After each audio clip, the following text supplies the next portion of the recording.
وہ روح مصدق کا بروز ہر تباہ ہونے کو ہے اس کے جنوں سے تار تار۔ اسی طرح وہ عبداللہ ابن سبا یہودی فتنہ گر۔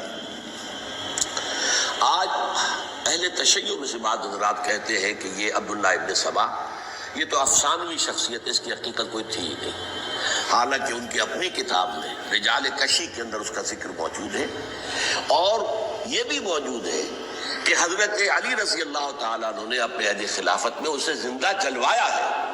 اس کی وجہ کیا تھی؟ یہ آیا مدینے کے اندر اسلام کا لبادہ اوڑھ کر اس نے چند عقیدوں کی اشاعت شروع کی۔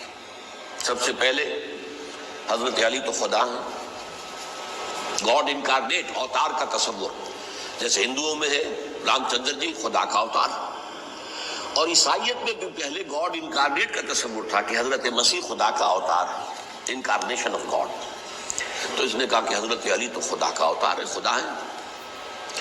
نمبر دو، اس نے کہا کہ ہر نبی کا ایک وصی ہوتا ہے جس کے حق میں وہ وصیت کرتا ہے، تو حضور صلی اللہ علیہ وسلم کی وصی حضرت علی ہیں، لہذا خلیفہ تو اول روز سے حضرت علی ہیں، حضرت ابو بکر، حضرت عمر، حضرت عثمان، یہ تو غاصب ہے، اور حضرت عثمان کی خلافت تھی اس وقت تو خاص طور پر۔ پھر اس نے جو قبائلی عصبیت تھی اسے بھڑکایا۔ پرانی جو عصبیت چل رہی تھی قریش کے اندر، وہ دو گھرانے ایک دوسرے کے مد مقابل تھے۔ دیکھیے، ایک ہوتا ہے قبیلہ، ایک ہوتا ہے گھرانہ۔ ہمارے پنجاب میں ایک قبیلہ ہے وٹو قبیلہ، اس کے گھرانے بہت سے، مانے کے، لالے کے، سجے کے، شامت کے، یعنی کوئی لالا تھا ان میں سے بڑا، ان کے بیٹے ہو گئے لالے کے، ان کی اولاد، خاندان یہ کہلاتے ہیں۔ قبیلہ ایک، یہ وٹو قبیلہ۔ تو قبیلہ تھا قریش، اس میں گھرانے بہت تھے، بنو ہاشم، بنو امیہ، بنو تیم، بنو عدی، یہ بہت سے گھرانے تھے۔ تو چوٹی کے دو گھرانے جو تھے وہ بنو ہاشم اور بنو امیہ، ان کے درمیان چپقلش تھی، مقابلہ تو ہم اسے بڑھ کر کریں گے۔ تو ان کے اندر یہ مسابقت خیر بھی تھی، لیکن چپقلش تھی کہ کوئی ہم سے آگے نہ نکل جائے، وہ سمجھتا تھا وہ آگے نہ نکل جائے۔ پر اس شخص نے اس پرانی عصبیت کو تازہ کیا کہ حضور تو بنو ہاشم میں سے تھے، لہذا خلافت حق ہے بنو ہاشم کا، یہ غاصب ہے۔ اس سے پہلے دو خلفاء جو تھے وہ نہ بنو ہاشم سے تھے نہ بنو امیہ سے تھے۔ حضرت ابو بکر بنو تیم میں سے تھے، چھوٹا قبیلہ تھا۔ حضرت عمر بنی عدی میں سے تھے، وہ بھی چھوٹا قبیلہ تھا۔ یہ حضرت عثمان پہلے خلیفہ جو بنو امیہ میں سے تھے، جن کی پرانی چپقلش بنو ہاشم سے تھی۔ اب اس کو موقع مل گیا کہ پرانی قبائلی عصبیت کو بھڑکائے۔ یہ ہے اصل میں اس فتنے کا پس منظر عبداللہ ابن سبا نے جو آ کر پھیلایا ہے، اور اس کی تفصیل میں اس وقت میں نہیں جا سکتا، کیسے یہ فتنہ پروان چڑھا، کیا انہوں نے اسٹریٹجی اختیار کی، کہ یہ کیا کرتے تھے، گروہ بنا کر بھیجتے تھے لوگوں کو، کوفے میں جاؤ تو وہاں پر دمشق کے گورنر کے خلاف اور مصر کے گورنر کے خلاف الزامات لگاؤ، اس نے یہ کیا، وہ غبن کر گیا، وہ یہ کر گیا، وہ خیانت کر رہا ہے، وہ رشتہ داروں کو پال رہا ہے، اور عثمان کے خلاف بھی تقریریں کرو رضی اللہ تعالیٰ عنہ۔ دمشق میں جاؤ تو کوفے کے گورنر کے خلاف، کیونکہ دمشق عثمان کے خلاف، مصر میں جاؤ تو بات کرو کوفے کے اور شام کے گورنر کے خلاف اور حضرت عثمان کے خلاف۔ یہ انہوں نے ایسا اٹھایا، اور اس زمانے میں آپ کو معلوم ہے ذرائع رسل و رسائل تھے نہیں، نہ اس فتنے کی پتہ چل سکا جب تک کہ وہ فتنہ جو ہے پوری طرح برگو بار لا کر تراول درخت نہیں بن گیا۔ اس کے نتیجے میں حضرت عثمان رضی اللہ تعالیٰ عنہ شہید ہوئے، اور خلیفہ پھر حضرت علی رضی اللہ تعالیٰ عنہ کو انہی سوائیوں نے، جنہوں نے گھیراؤ کیا تھا، جنہوں نے حضرت عثمان کو شہید کیا ہے، یہی حضرت علی رضی اللہ تعالیٰ عنہ کے ارد گرد ہو گئے۔ اور حضرت علی رضی اللہ تعالیٰ عنہ بھی نہیں چاہتے تھے خلافت کی بیعت لینا، لیکن آخر کیا کرتے؟ کیا وہ امت کو بغیر خلیفہ کے چھوڑ دیتے؟ حضرت زبیر سے کہا گیا، انہوں نے نہیں مانا، رد کر دی بات۔ حضرت طلحہ سے کہا گیا، انہوں نے نہیں مانا۔ حضرت علی سے کہا گیا، اب عشرہ مبشرہ میں سے یہی تو تھے نا، لہذا انہوں نے تسلیم کر لیا، خلافت ہو گئی۔ لیکن اس کے بعد جو خانہ جنگی ہوئی ہے، اس خانہ جنگی کے نتیجے میں نوٹ کر لیجئے کہ 1,00,000 کے قریب مسلمان ایک دوسرے کی تلواروں اور نیزوں اور برچھیوں اور تیروں سے ختم ہو گئے، ہلاک ہو گئے۔ یہ ہماری تاریخ کا تاریخ ترین باب ہے۔ 5 سال، 4.5 سال حضرت علی کی خلافت کے، اور 6 مہینے حضرت حسن کی خلافت کے رضی اللہ تعالیٰ عنہ۔ اس سے کیا ہوا کہ ایک طرف تو اسلام کی جو توسیع ہو رہی تھی، تھمتا نہ تھا کسی سے سیل رواں ہمارا، وہ سیلاب رک گیا، انٹرنل سیبوٹاج ہو گئی نا، اب تو اندر ہی آپس ہی میں اگر دستوں گریبان ہو گئے تو باہر اب کیا توسیع کرتے ہیں، وہ توسیع کا عمل رک گیا۔ اور یوں سمجھیے کہ جیسے ٹرک اگر کبھی چل رہا ہو، بھرا ہوا ہو، لوڈڈ، اور وہ چڑھائی چڑھ رہا ہو، تو اگر کہیں موشن ٹوٹ جائے، ٹرک کو رکنا پڑے، تو ڈرائیور کے جان پر بن جاتی ہے، اس لیے کہ اس کو دوبارہ سٹارٹ کرنا، اور جبکہ وہ چڑھائی پر ہے، انکلائن پر ہے، آسان کام نہیں ہوتا، خطرہ ہوتا ہے وہ پیچھے جو ہے وہ نہ جائے۔ اور پہاڑی علاقوں میں آپ کو معلوم ہے ذرا پیچھے چلے جانے کا مطلب جو ہے بہت خطرناک جو ہے نتیجہ نکل سکتا ہے۔ بہرحال حضرت علی رضی اللہ تعالیٰ عنہ نے اپنے خلافت میں ایک کام یہ کیا، اب اس کی کیا مصلحتیں تھیں یہ تو انہی کے علم میں ہوگا، ہم قیاس کر سکتے ہیں، میں اس میں نہیں جانا چاہتا۔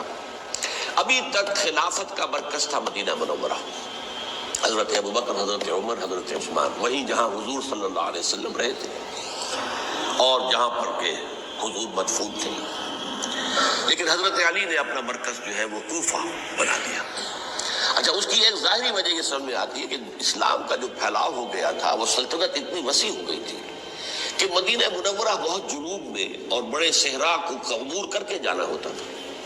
کوفہ جبکہ ایسی مقام پر تھا کہ جہاں سے مشرقی راستہ جا رہا ایران کو، عراق کے اندر تو ہے وہ شہر کوفہ، اور ایران اور خراسان اور ہندوستان کو راستہ جا رہا ہے، وہیں سے شمال کی طرف جا رہا ہے، شام کی طرف اور ترکی کی طرف، اور وہاں سے پھر یہ کہ مغربی افریقہ کو بھی کنٹرول کرنا، جو شمالی افریقہ کو وہ بھی آسان تھا۔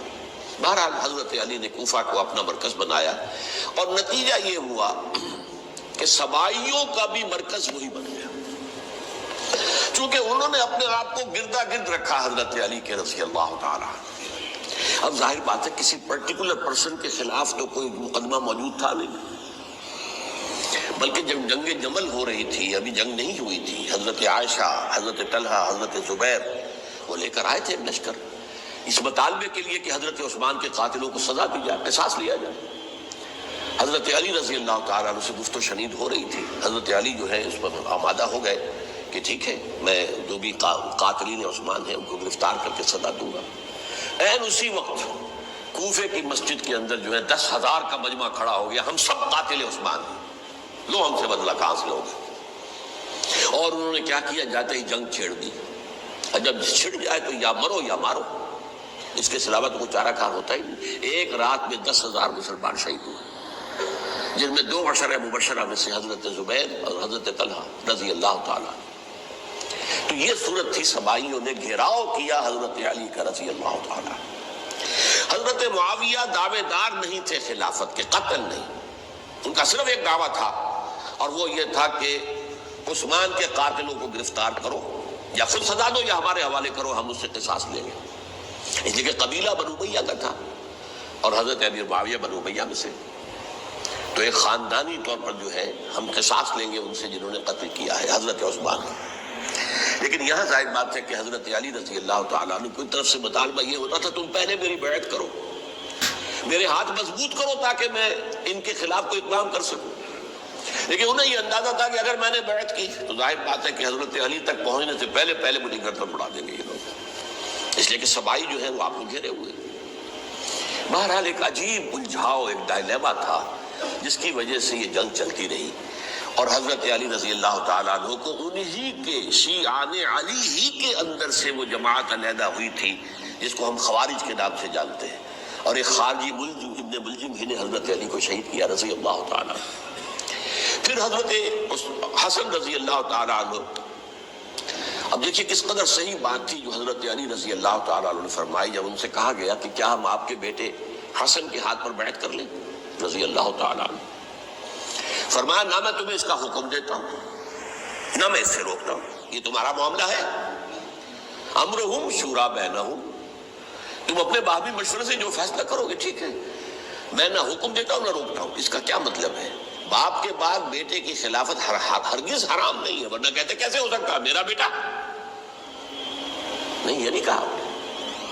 حضرت عمر سے بھی کہا گیا تھا کہ اپنے بیٹے کو نامزد کر دیں، عبداللہ ابن عمر کو، تو انہوں نے جواب میں کیا کہا؟ اسے تو طلاق دینی بھی نہیں آتی۔ انہوں نے اپنی کسی زوجہ کو طلاق دی تھی اور اس میں جو صحیح ترین طریقہ ہے وہ اختیار نہیں کیا تھا. اسے طلاق دینے تک نہیں آتی تو میں اسے خلیفہ بنا لوں. یہ نہیں کہا تھا کہ باپ کے بعد بیٹا خلیفہ نہیں ہو سکتا، یہ تو نہیں تھا، کہیں حرام نہیں ہے، نہ کتاب و سنت میں، نہ کوئی حدیث ہے، نہ کہیں قرآن مجید میں. تو حضرت علی نے بھی فرمایا رضی اللہ تعالی، نہ میں روکتا ہوں نہ حکم دیتا ہوں، یہ تمہارا اپنا معاملہ ہے. بہرحال حضرت حسن رضی اللہ تعالی عنہ نے حضرت امیر معاویہ سے صلح کر لی، خلافت ان کے سپرد کر دی. دیکھیے میں حضرت ابوبکر، حضرت عمر، حضرت عثمان، حضرت علی کے ساتھ حضرت حسن کے دور خلافت کو بھی خلافت راشدہ میں سے سمجھتا ہوں. اور تبھی 30 سال پورے ہوتے ہیں اس حدیث کے مطابق کہ حضور نے فرمایا خلافت 30 برس رہے گی، پھر ملوکیت آ جائے گی. تو حضرت حسن کا بہت بڑا کارنامہ یہ ہے کہ اس خانہ جنگی کا دروازہ بند کر دیا. اور یہ پیشن گوئی تھی حضور کی صلی اللہ علیہ وسلم. حضرت حسن کو جو بچے تھے حضور کے انتقال سے پہلے، میرا یہ بیٹا مسلمانوں کے 2 گروہوں میں صلح کرائے گا، یہ حضور کی پیشن گوئی تھی. اور وہ پیشن گوئی حضرت حسن کے علم میں بھی ہوگی یقیناً. بہرحال انہوں نے صلح کی حضرت امیر معاویہ کے ساتھ رضی اللہ تعالی عنہ، خلافت ان کے حوالے کر دی اور کچھ شرائط تھی طے ہو گئی. اللہ خیر صلی اللہ. حضور کی تو یہ پیشن گوئی جو ہے صحیح ثابت ہوئی کہ میرا یہ بیٹا مسلمانوں کے 2 بڑے گروہوں کے درمیان صلح کرا دے گا. اور سبائیوں نے انہیں تعنے دیے، یا عار المومنین، اے مومنوں کے لیے موجب عار، موجب شرم. تم نے بزدلی دکھائی، تم نے امیر معاویہ کو خلیفہ تسلیم کر لیا، تم نے بزدلی دکھائی. معاذ اللہ ثم معاذ اللہ ثم معاذ اللہ. اب میں کچھ باتیں حضرت امیر معاویہ کے بارے میں کہنا چاہتا ہوں، اس لیے کہ وہاں اس میں نے حضرت معاویہ کے بارے میں یہ تو بہت شدت کے ساتھ کہا تھا، اور میں اب بھی اس پر قائم ہوں اور پوری طریقے سے قائم ہوں. میرا مستقل موقف یہی ہے کہ حضرت معاویہ رضی اللہ تعالیٰ عنہ کے دور خلافت کو ہم خلافت راشدہ میں شامل نہیں سمجھتے. اہل سنت میں سے کوئی بھی نہیں سمجھتا. لیکن اس کے ساتھ میں نے حضرت امیر معاویہ کے کچھ مناقب بھی بیان کیے تھے تاکہ پلڑا جو ہے ترازو کا، اس کے دونوں پلڑے سامنے آ جائیں. لیکن یہ کہ وہ حصہ میرے اس بیان کا نکال دیا گیا، ختم کر دیا گیا. یہ میں نہیں جانتا کہ اس میں کیا مصلحت دیکھی گئی ہے. اس میں تو کسی کے لیے کوئی معاملہ ایسا نہیں تھا کسی کے جذبات کو جو ہے وہ ٹھیس پہنچانے والا. کہ میں نے کہا وہ خلیفہ راشد نہیں تھے، صاف میں نے کہا، بلکہ وہ دور ملوکیت کا آغاز ان سے ہو گیا. بلکہ جب ایک صاحب نے یہ کہا کہ کربلا کے بعد سے دور ملوکیت آ رہی تھی، تو میں نے کہا نہیں جناب، دور ملوکیت تو 20 سال پہلے پوری ہو چکی تھی، شروع ہو چکی تھی. حضرت امیر معاویہ کے بھی 20 سال میں وہ دور ملوکیت میں شمار ہیں. انہیں کسری العرب بھی کہا گیا، عرب کے کسریٰ جو شہنشاہ ایران کا خطاب تھا. حضرت معاویہ رضی اللہ تعالیٰ عنہ کو کسری العرب کہا گیا، عرب کا کسریٰ یہ. لیکن دوسری طرف یہ ہے کہ وہ صحابی رسول ہے رضی اللہ تعالیٰ، حضور کے برادر نسبتی بھی ہیں، حضور کے سالے ہیں. ان کی ہمشیرہ ام حبیبہ حضور کی زوجہ محترمہ ہیں، ام المومنین ہیں، ام حبیبہ رضی اللہ تعالیٰ عنہ. پھر کس قدر معتمد علیہ تھے حضور کے کہ کاتبان وحی میں شامل تھے. وحی کی کتابت کرنے والے چند لوگ تھے جنہیں کہ حضور کہتے تھے کہ اب یہ آیت لکھ لو. ان میں سے ایک امیر معاویہ بھی رضی اللہ تعالیٰ. تو بڑے توازن کی ضرورت ہے. دیکھیے صحابہ کرام کا جہاں تک تعلق ہے، اہل سنت کا موقف یہ ہے کہ صحابہ کلہم عدول، صحابہ سب کے سب نیک نیت ہے اور ان کی روایت جو ہے قبول کی جائے گی، رد نہیں کی جائے گی، ان پر کوئی جرح و تعدیل نہیں ہوگی. اس لیے کہ ان کا تزکیہ محمد الرسول اللہ صلی اللہ علیہ وسلم نے کیا تھا. لہٰذا یہ تو ہو سکتا ہے کہ کسی صحابی سے کوئی خطا ہو جائے، لیکن وہ خطا اجتہادی ہوگی، نیت کی خطا نہیں ہوگی، نیت کی غلطی نہیں ہوگی. اگر کسی صحابی کی نیت پر حملہ کیا جائے تو یہ اصل میں طعن ہے، حملہ ہے حضور پر کہ وہ تربیت دے نہیں سکے اپنے ساتھیوں کو. معاذ اللہ ثم معاذ اللہ ثم معاذ اللہ، وہ تزکیہ کر ہی نہیں سکے.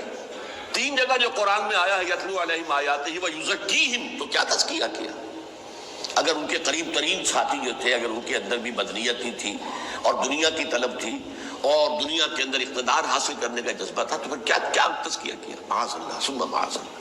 لہذا صحابہ سب کے سب عدول ہیں اور ان سے اختلاف ممکن ہے، لیکن ان کی نیت پر حملہ نہیں ہو سکتا. تو حضرت امیر معاویہ کی شخصیت ایک چیز ہے، آپ کا دور خلافت دوسری چیز ہے. شخصیت کے اعتبار سے صحابی رسول ہیں، برادر نسبتی ہے حضور کے صلی اللہ علیہ وسلم، اور پھر یہ کہ اس قدر معتمد علیہ ہے صحابہ میں سے کہ وہ کاتبان وحی، یہ عام آدمی کے کرنے کا کام نہیں تھا جو وحی کی کتابت کرے، اللہ کے کلام کی۔ البتہ یہ ہے کہ جیسا کہ میں نے عرض کیا، ان کا دور خلافت راستہ نہیں ہے، وہ ملوکیت کا دور ہے۔ یہ میں نے جیسا کہ عرض کیا، میں نے وہ ایک صاحب نے جب یہ کہا کہ ملوکیت شروع ہو رہی تھی، میں نے کہا شروع نہیں ہو رہی تھی، ملوکیت تو 20 سال پہلے شروع ہو چکی تھی۔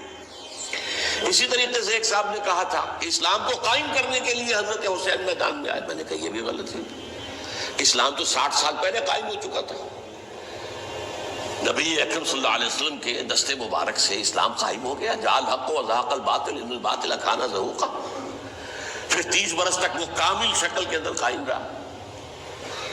تو اسلام جو ہے در حقیقت اب قائم کرنے والی بات نہیں تھی، البتہ اس کے اندر زوال شروع ہو گیا تھا، اس زوال کے عمل کو روکنے کے لیے حضرت حسین میدان میں آئے۔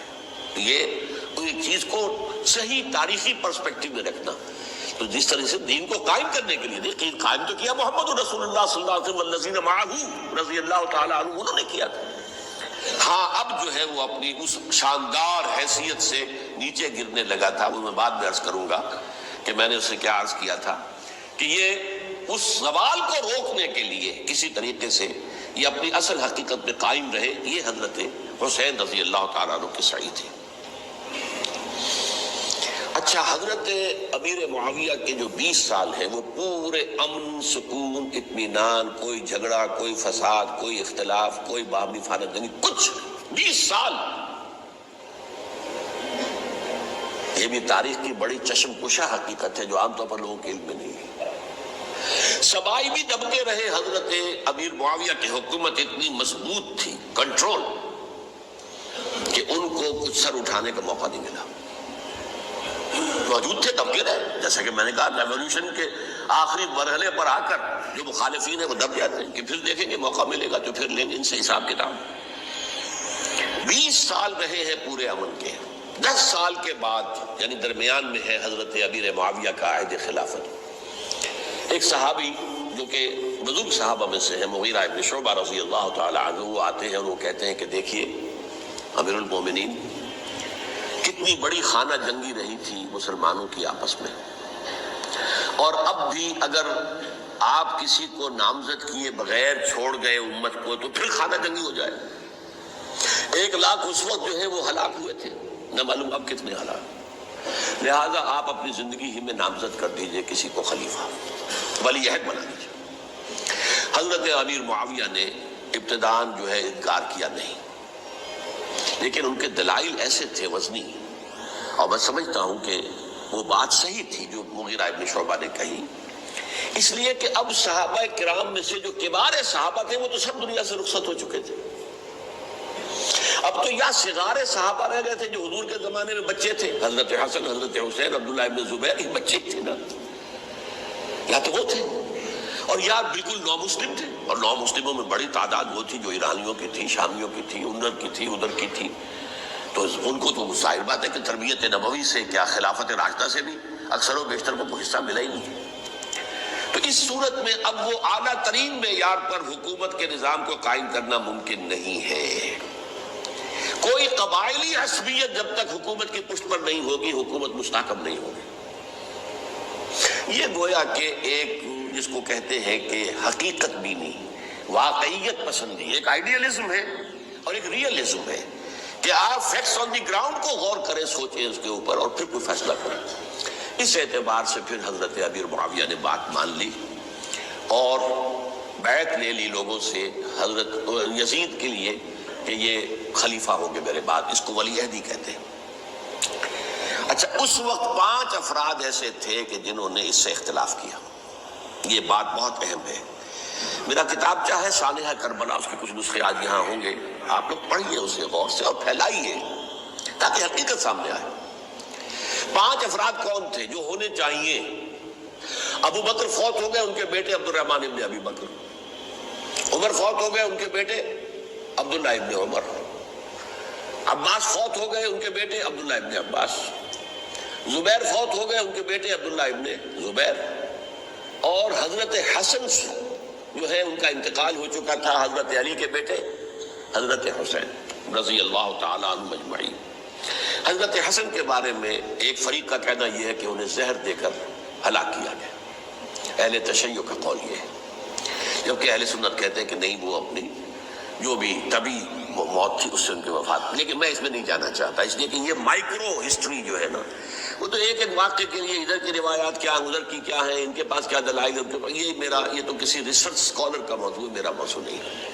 لیکن بہرحال یہ 5 حضرات تھے جنہوں نے ولی عہدی کی بیعت نہیں کی، لیکن حضرت معاویہ اتنے حلیم الطبع انسان تھے، انہوں نے جبر نہیں کیا، کوئی تشدد نہیں کیا۔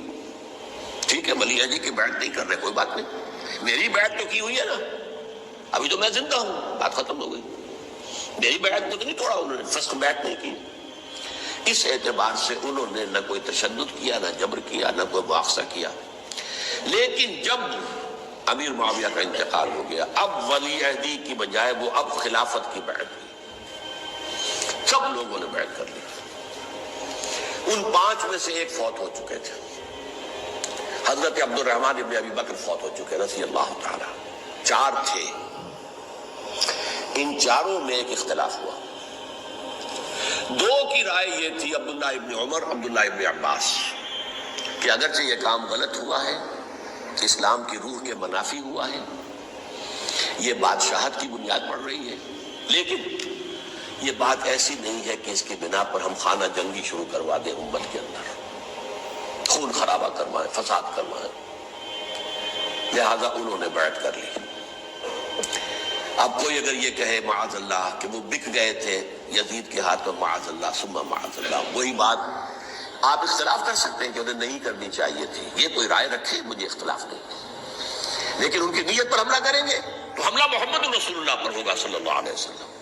عبداللہ ابن عمر کون ہیں؟ کتنی حدیثیں ان سے جو ہے وہ منقول ہیں۔ عبداللہ ابن عباس کون ہیں؟ جنہیں حضور نے جو ہے جن کے لیے دعا کی تھی، اے اللہ فقہہ فی الدین وعلمہ التاویل، اے اللہ اس نوجوان کو دین کا فہم عطا کر اور قرآن کی تعویل اور تفسیر کا علم عطا کر، حبر الامہ کہلاتے ہیں۔ وہ کہیں پیسوں اور ٹکروں کے عوض بک جانے والے نہیں تھے، انہوں نے امت کی مصلحت دیکھی، نیت جو ہے اس پر حملہ نہ کیجئے، البتہ اختلاف کا حق آپ کو حاصل ہو۔ 2 حضرات جو ہے ڈٹے رہے کہ نہیں، ہمیں کم وٹ میں ریزسٹ کرنا ہے۔ عبداللہ ابن زبیر عمر کے اعتبار سے وہ بڑے ہیں، مسلمانوں میں سب سے پہلے ولادت مدینے میں جا کر جو ہوئی ہے وہ عبداللہ ابن زبیر کی ہوئی ہے۔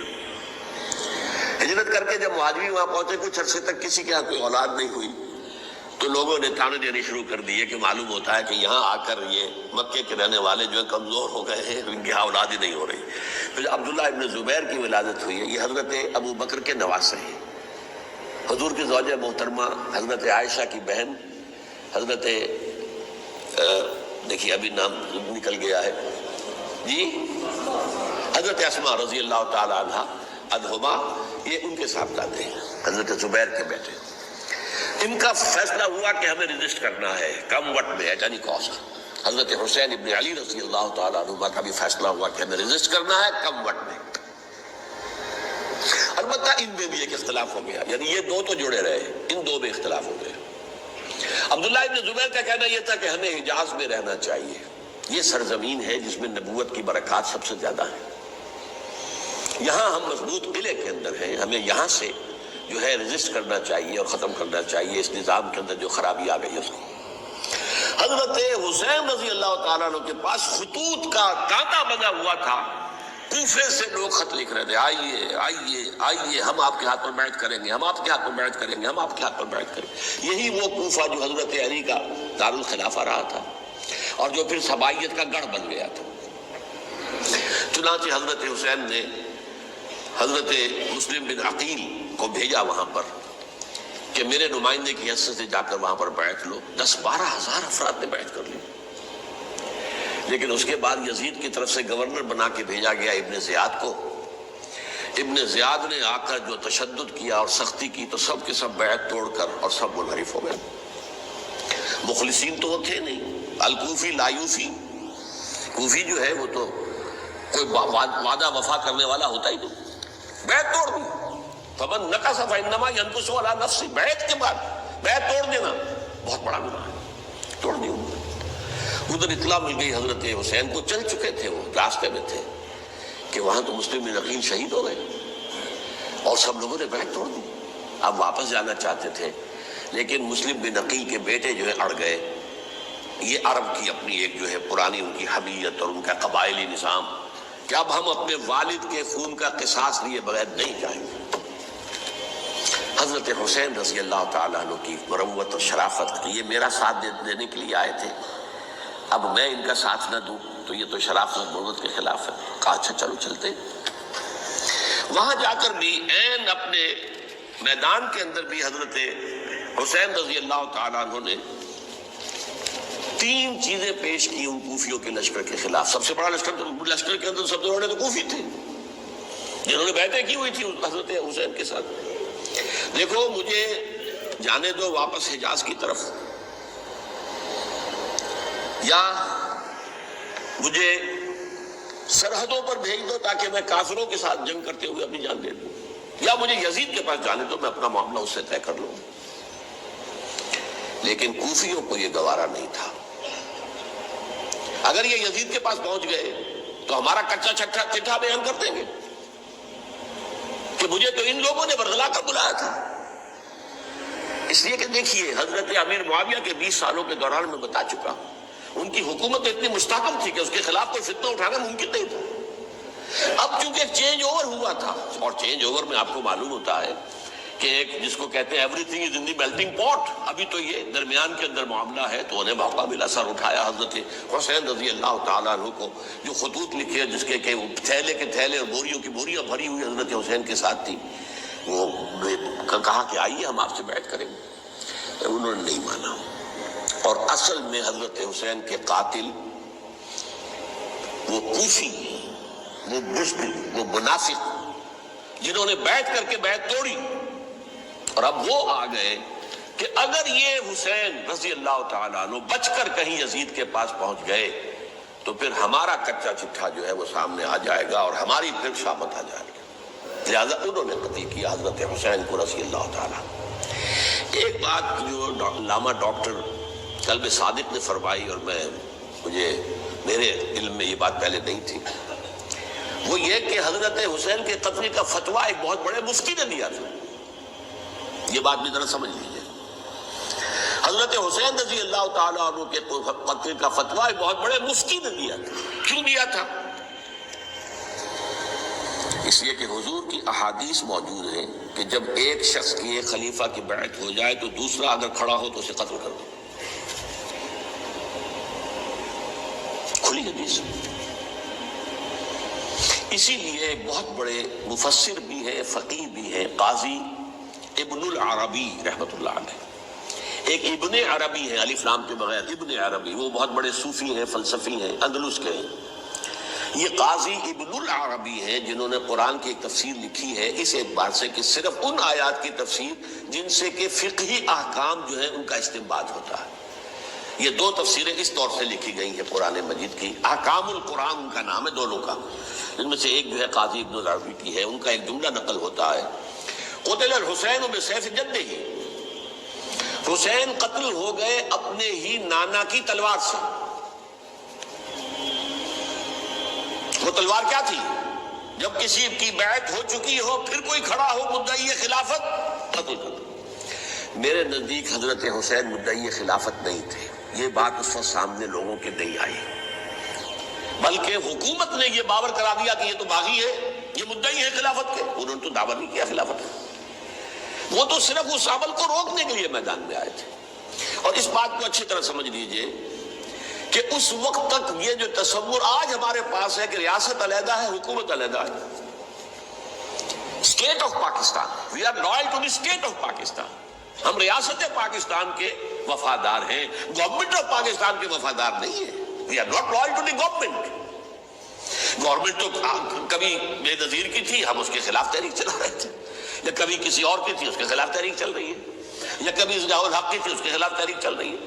گورنمنٹ کو بدلنا تو عوام کا حق ہے. آج اس وقت نہیں تھا، اس وقت ریاست اور حکومت کا کوئی فرق نہیں تھا. لہذا جو حکومت سے اختلاف کرے گویا کہ باغی ہے. یہ ہے اصل میں وہ پیچیدہ مسئلہ کہ کیوں کسی مفتی نے فتویٰ دے دیا.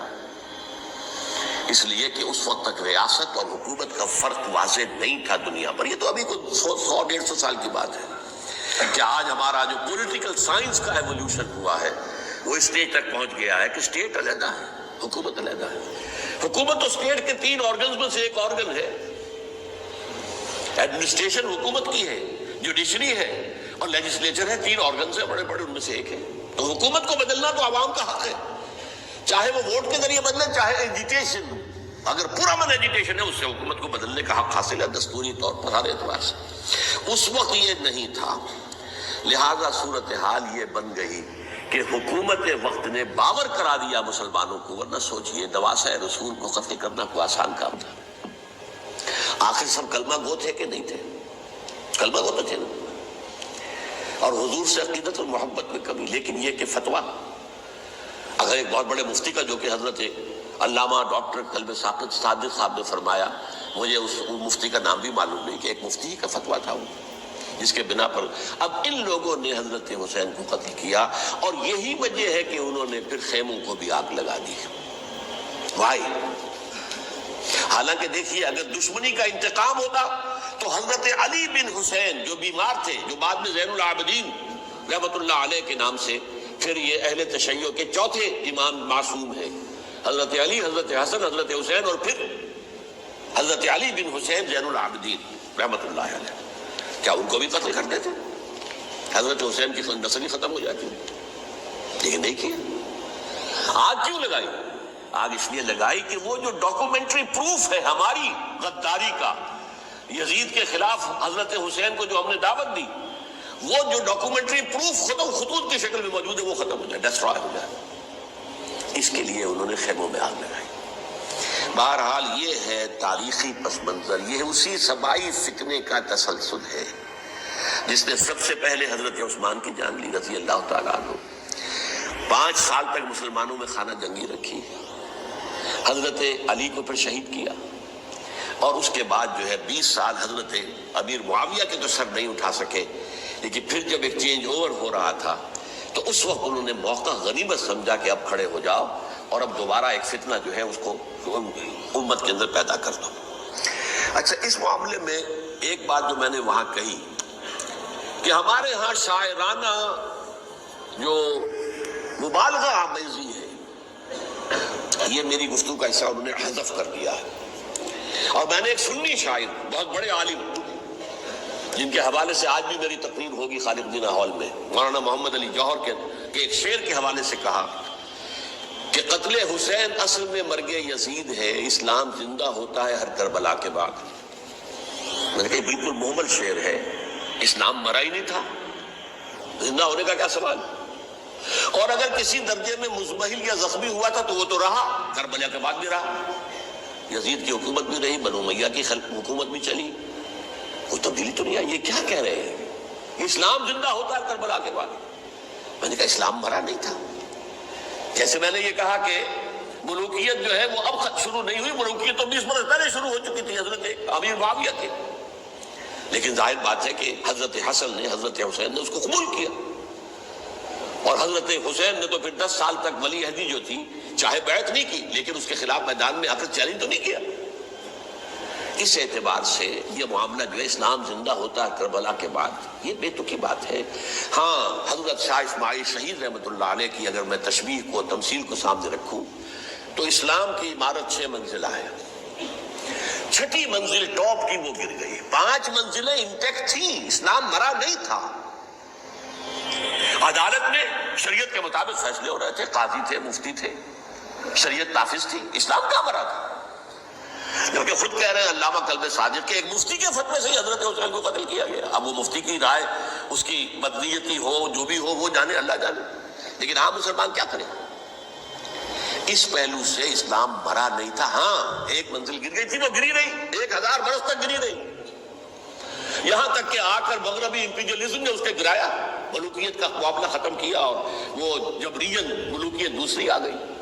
ورنہ وہی بادشاہی چلی ہے، بلکہ دور بنو امیہ میں وہ بادشاہی پوری طرح اس نے بالوں پر نہیں نکالے تھے.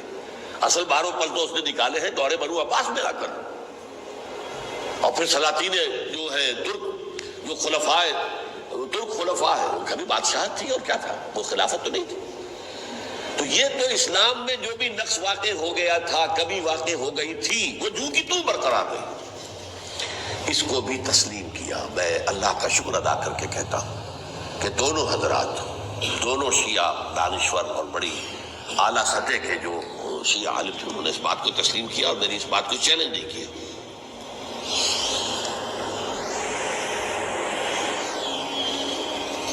اصل میں تیسری بات میں نے یہ کہی کہ دیکھیے حضرت حسین رضی اللہ تعالی عنہ کی اس شہادت کے بعد، اس کے بعد واقعہ حرہ بھی ہوا، جو واقعہ کربلا سے بھی بعض اعتبارات سے زیادہ بھیانک اور زیادہ گھناؤنا واقعہ بنو امیہ کی تاریخ ہے، جس کو لوگ جانتے ہی نہیں۔ مدینہ کے کچھ لوگوں نے بغاوت کی اور انہوں نے اس کے خلاف فوج بھیجی، اور فوج کو جب مدینہ فتح کر لیا، 3 دن کے لیے حلال کر دیا، جو چاہو کرو، یہاں جسے چاہو مارو، جسے چاہو لوٹو، جس کا گھر چاہو برباد کرو، جس عورت کو چاہو ریپ کرو۔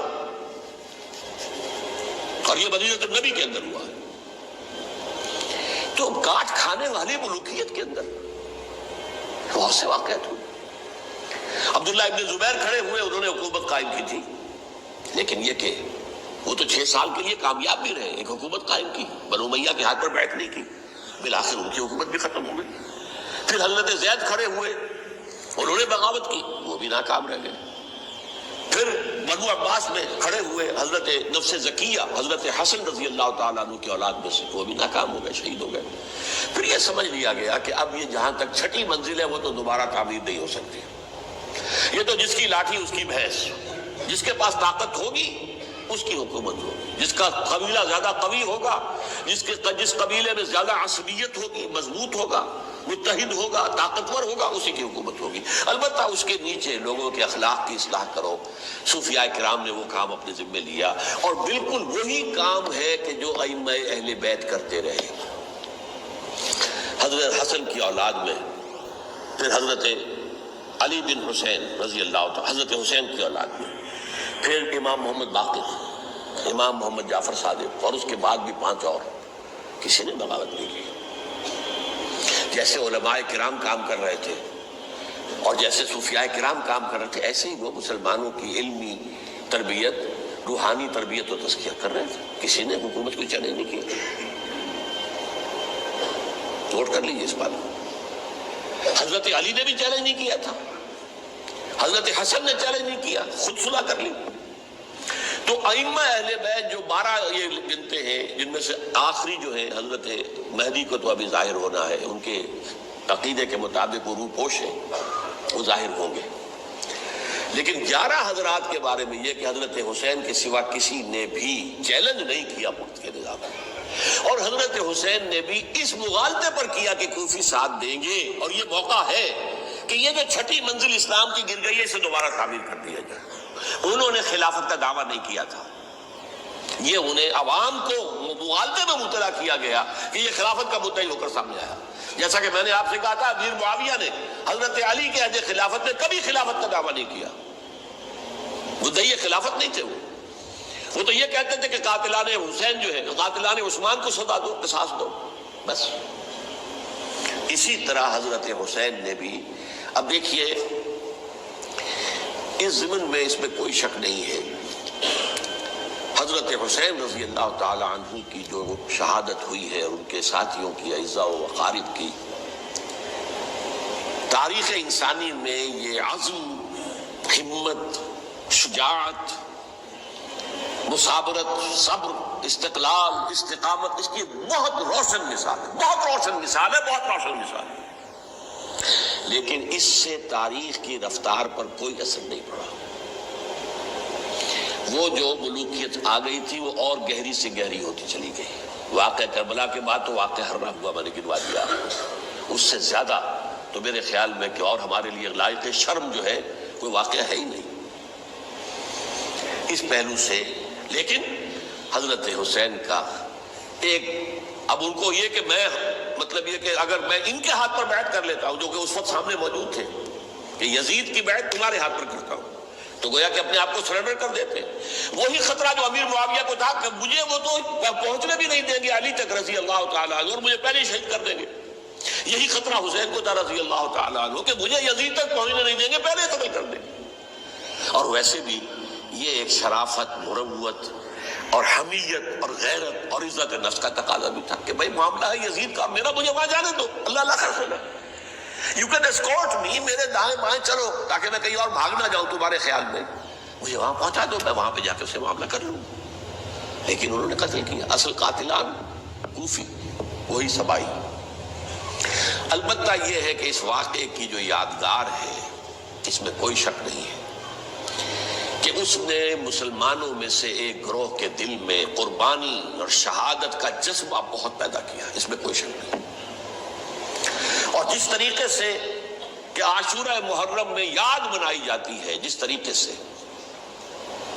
اس نے اہل تشیع کے اندر قربانی کا جذبہ بے انتہا پیدا کر دیا، اگرچہ وہ جذبہ بروئے کار نہیں آتا، اس لیے کہ ان کے ہاں یہ عقیدہ ہے، یہ طے ہے کہ جب تک حضرت مہدی ظاہر نہیں ہوں گے ہم کسی کے خلاف بغاوت نہیں کریں گے۔ یہ پوری تاریخ میں ان کا معاملہ رہا، تمام جو ہے ائمہ اہل بیت کا معاملہ رہا، جب تک مہدی نہیں آتے keep sitting and keep waiting, wait and see, that's all. یہ تو خمینی صاحب نے کیا ہے، آیت اللہ خمینی صاحب نے، کہ انہوں نے یہ ایران کے شیعوں کو باور کرایا کہ بھائی جب آئیں گے حضرت مہدی آ جائیں گے، لیکن ہم اب ہاتھ پر ہاتھ رکھ کر بیٹھے رہیں، باطل کو چیلنج بھی نہ کریں، ہمیں کچھ تو کرنا چاہیے، وہ ہاتھ پاؤں ہلانے چاہیے، اور کچھ نہیں تو مہدی کا راستہ جو ہے صاف کرنا چاہیے، تمہید کرنی چاہیے، ان کے راستہ ہموار کیا جائے۔ تو یہ ان کی بڑی عظمت ہے آیت اللہ خمینی صاحب کی کہ اہل تشیع ایران کے جو ہے ان سے انہوں نے یہ بات منوا لی کہ ہم بالکل انرٹ نہیں بیٹھے رہیں گے، بلکہ اپنے نائب امام قرار دے کر اور ولایت فقیہ کے فلسفے کے حوالے سے، یہ دو چیزیں ان کی جو ہیں بنیادی فلسفے کی ہیں، وہ اس وقت میرا موضوع نہیں ہے، انہوں نے عوام کو ایسا کھڑا کیا ہے کہ 20,000 سے لے کر 30,000 کے درمیان انسانوں نے جانیں دے دی، عورتوں کے جلوس نکلے، شیرخوار بچہ گود میں ہے عورت کے اور گولی کھا رہی ہے اور مر رہی ہے، گر رہی ہے۔ آپ سوچیے زندگی کتنی عزیز ہوتی ہے، اور شیرخوار بچے کے لیے ماں کی جو زندگی ہے، اس ماں کو اپنی زندگی کتنی عزیز تر ہوگی کہ اپنے لیے نہیں تو اس بچے کے لیے مجھے جینا ہے، لیکن نہیں، گولیاں کھائیں تو گری۔ یہ جذبہ انہی میں ہے۔ واقعہ یہ ہے کہ اہل سنت کے اندر یہ جذبہ نہ ہونے کے برابر ہے، یہ میں واشگاف الفاظ میں کہہ رہا ہوں۔ پورے عالم اسلام میں صرف شیعہ ایران ایسا نکلا ہے کہ جس نے بادشاہت کا خاتمہ کیا، باقی سعودی عرب میں بادشاہت بیٹھی ہوئی ہے، ڈٹ کر بیٹھی ہوئی ہے، اربوں ڈالر کا ایک ایک محل بنتا ہے ان بادشاہوں کا، اور سنی سن کوئی حرکت نہیں۔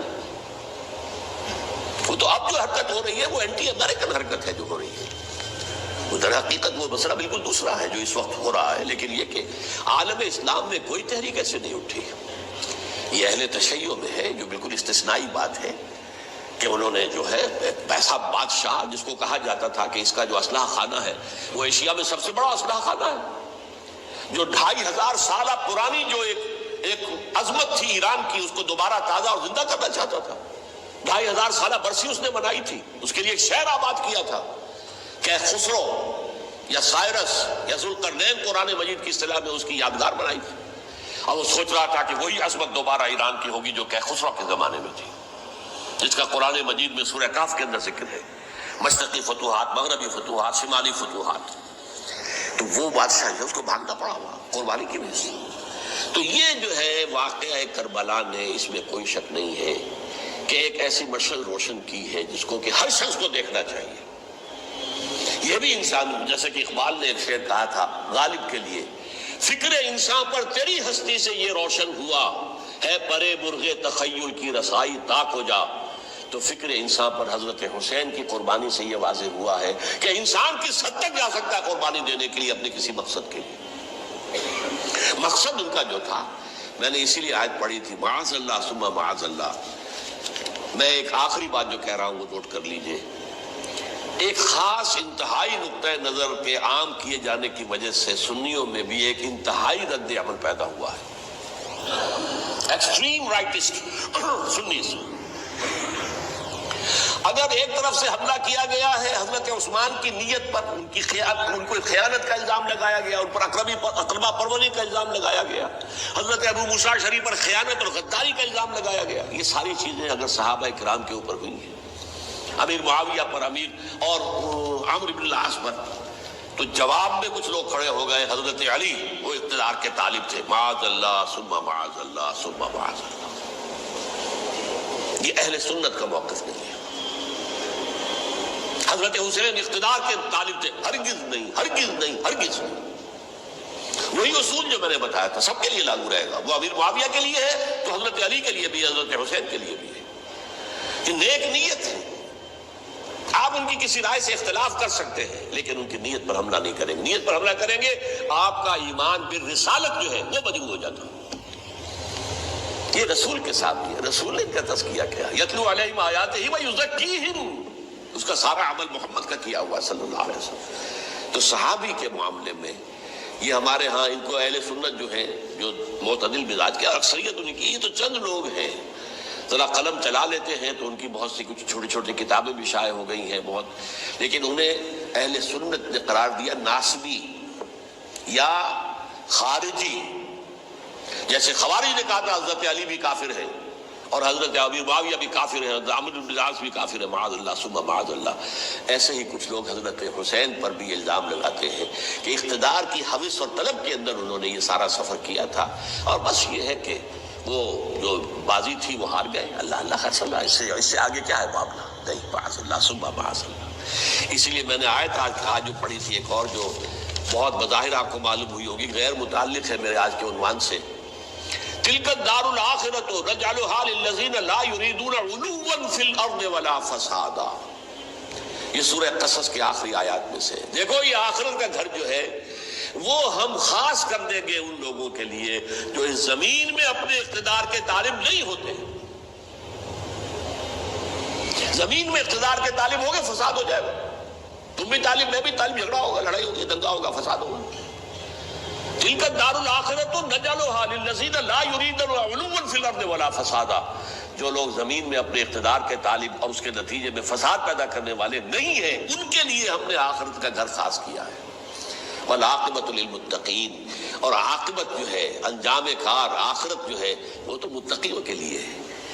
اسی میں آئیں گے سب صحابہ کرام، خواہ وہ حضرت علی ہیں رضی اللہ تعالیٰ عنہ، اور خواہ وہ حضرت امیر معاویہ ہیں، حضرت عثمان ہیں رضی اللہ تعالیٰ عنہما، خواہ حضرت حسن ہیں، حضرت حسین ہیں رضی اللہ تعالیٰ عنہما، خواہ عبداللہ ابن زبیر ہیں، خواہ عبداللہ ابن عباس ہیں، خواہ عبداللہ ابن عمر ہیں رضی اللہ تعالیٰ عنہم اجمعین.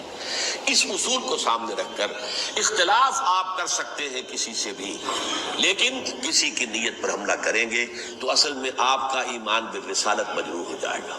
علی کو نبی اکرم صلی اللہ علیہ وسلم نے اپنا نائب بنا کر چھوڑا تھا جب غزوہ تبوک میں جا رہے تھے مدینے میں.